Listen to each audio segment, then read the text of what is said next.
பிரமாணத்தினால் தீர்க்கப்படுவீர்கள். அப்ப பாருங்க, இந்த இடத்துல யாக்கோபு மறுபடியும் சொல்லுகிறார், நம்மை போல பிறரை நேசிக்க வேண்டியதான நீங்க எப்படி இருக்கணுமா?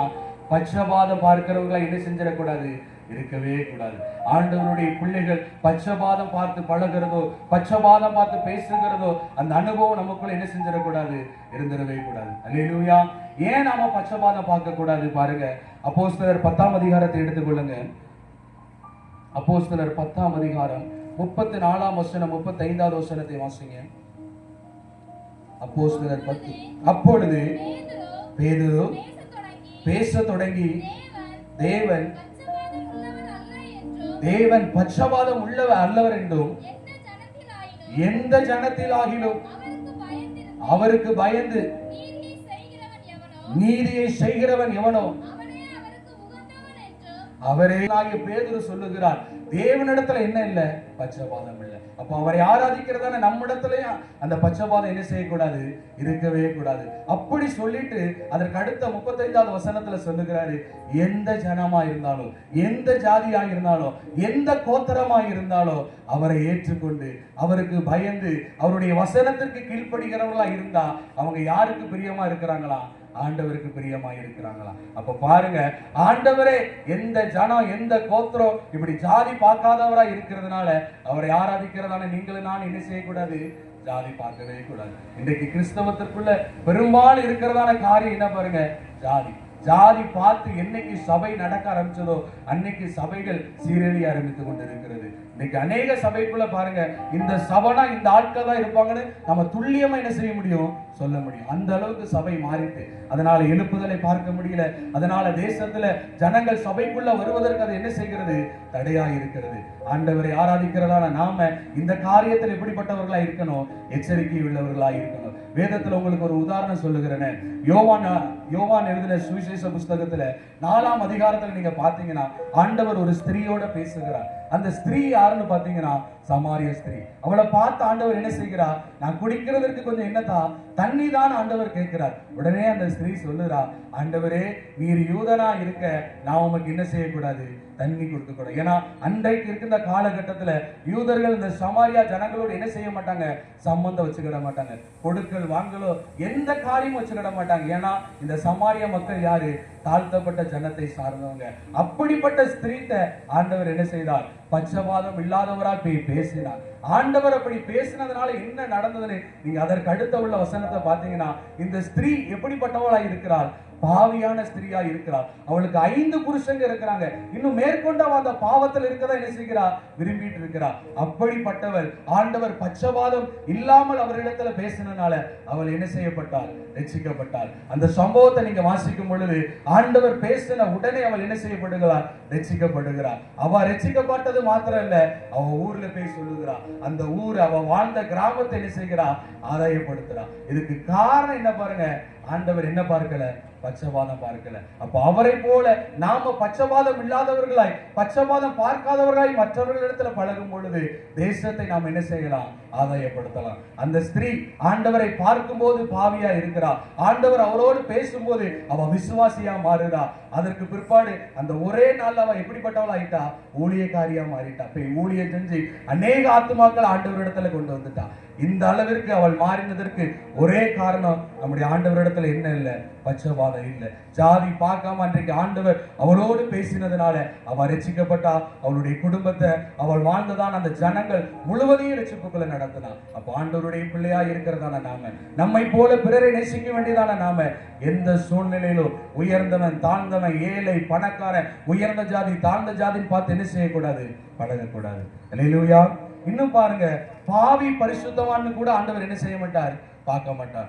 எல்லா ஜனங்களும் அவருக்கு எப்படிதான், ஒண்ணுதான். அவர் நல்லோர் மேலும் தீயோர் மேலும் அவருடைய மழையை என்ன செய்கிறவராய் இருக்கிறார், வருஷிக்க பண்ணக்கூடிய தெய்வமா இருக்கிறார். இதே யோவான் 8ஆம் அதிகாரத்துல பார்க்கும் பொழுது ஒரு ஸ்திரீயை விபச்சாரத்துல பிடித்து ஆண்டவருக்கு முன்பாக நிறுத்தி சொல்றாங்க, மோசையின் பிரமாணத்தின்படி இவளை என்னதான் செய்யணும், கல்லெறிந்துதான் கொள்ளணும். இப்ப முடிவா நீர் என்னையா சொல்லுது, நாங்க இப்ப என்ன செய்ய போறோம், கல்லெறிய போறோம்னு நிக்கிறாங்க. அவங்கள பார்த்து ஆண்டவர் சொன்னார், உங்களில் பாவம் இல்லாதவன் என்ன செய்ய கடவன், கல்லெறிய கடவன். ஏன்னா பாவம் செஞ்ச ஸ்திரீயை பிடிச்சாச்சு, ஆனா பாவம் செஞ்சா அந்த ஆம்பளைய அந்த மனுஷன் என்ன செய்யல, பிடிக்கல.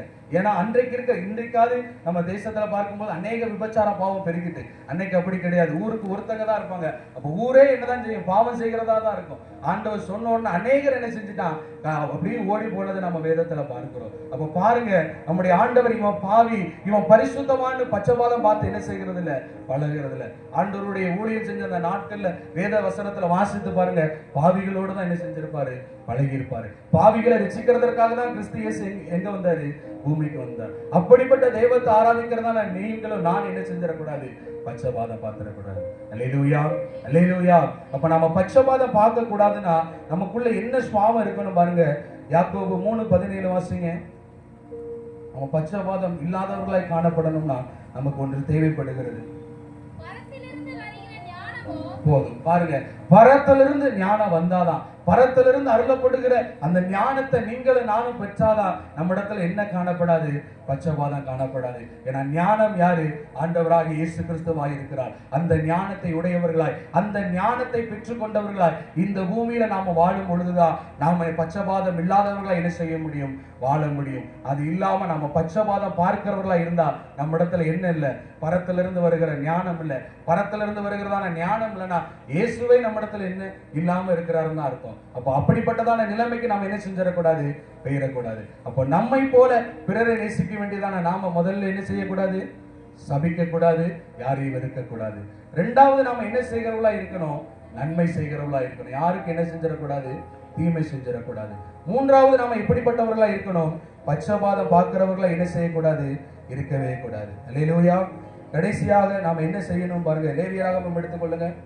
19:18 வாசிங்க. நம்ம என்ன செய்யக்கூடாதுன்னு சொல்லப்பட்டிருக்கிறது? லேவியராகமம் 19:18. பழிக்கு பழி வாங்காமலும் உன் ஜன புத்திரர் மேல் பொறாமை கொள்ளாமலும் உன்னில் நீ அன்பு கூறுவது போல் பிறனிடத்திலும் அன்பு கூறுவாயாக. பாருங்க, கடைசியாக நாம் என்ன செய்யக்கூடாதுன்னு சொல்லும் பொழுது இங்கே மோசையின் மூலமாய் ஆண்டவர் சொல்லுகிறார், பழிக்கு பழி நீ என்ன செஞ்சிடக்கூடாது? வாங்கிடக்கூடாது. பொறாமை யாரை பார்த்து நீ என்ன செஞ்சிடக்கூடாது? கொன்றக்கூடாதுன்னு ஆண்டவர் சொல்லுகிறார். வேதத்துல பாருங்க, பழிக்கு பழி வாங்கின எல்லாரும் என்ன செஞ்சுட்டாங்க? அழிஞ்சு போயிட்டாங்க. ஆனா பழிக்கு பழி வாங்காத தாவீது என்ன செய்யப்பட்டான்? உயர்த்தப்பட்டான். உதாரணமா உங்களுக்கு ஒரு சம்பவத்தை சொல்லுகிறேன். தாவீது ஆண்டவருக்கு விரோதமாய் பாவம் செஞ்சதுனால தாவீதை ராஜபாரத்திலிருந்து கர்த்தர் தள்ளுகிறார். அதனால சொந்த மகனை தாவீது என்ன செய்ய போறான்? கொலை செய்ய போறான். அவனுக்கு பயந்து தாவீது வனாந்தரத்தை நோக்கி ஓடும் பொழுது சவுலுடைய குடும்பத்தை சார்ந்த சீமைங்கிற ஒரு மனிதன் வந்து தாவீதை நிந்திக்கிறான். இரத்த பிரியமுள்ள மனுஷனை, சூதுள்ளவனை, அவனை இவனை அசிங்கமா கிழிக்கிறான். ஆனா அது எல்லாவற்றையும் தாவீது என்ன செய்கிறான்? கேட்டுக்கொண்டு அமைதியா இருக்கிறான். இவ்வளவுக்கும் தாவீதை குறித்து சொல்லப்பட்டிருக்கிறது, அவனை போல பராக்கிரமசாலி யாரும் கிடையாது. கரடிகளுக்கு குட்டியை கறி கொடுத்த கரடியை போல அவனிடத்துல பலன் இருக்கிறதா, சிங்கத்தை போல பலன் அவனிடத்துல காணப்படுகிறதா. அப்படிப்பட்ட பலன் இருந்தாலும் இந்த சீமையை தாவீது என்ன செய்யல? அடிக்கல. நம்ம அந்த 3 அதிகாரம் தள்ளி பார்க்கும் பொழுது தாவீது திரும்ப ராஜாவா வாரான். அப்படி ராஜாவா வரும்போது இவன் நம்மளை கொன்றுவான்னு பயந்து சீமை அவனுடைய பாதத்துல போய் விடுவான். தாவீது உடனே சொல்லுவான், நீ சாவதில்லை, உன்னை நான் என்ன செஞ்சுட்டேன்? மன்னிச்சுட்டேன்னு சொல்லுவான். இப்படி தாவீதுக்குள்ள இந்த சுவாபம் காணப்பட்டதுனாலதான் கர்த்தர் தாவீது என்ன செய்தார்? உயர்த்தினார். அடுத்த நம்மை போல பிறரை நேசிக்க வேண்டியதான நாம என்ன செய்யக்கூடாது? பொறாமப்படவே கூடாது. வேதத்துல யோசேப்பு எல்லாருக்கும் தெரியும் நினைக்கிறேன். அவன் சொப்பனம் காண்கிறான். ஆண்டவர் அவனுக்கு சொப்பனத்தை கொடுத்து கொண்டு இருக்கிறார்.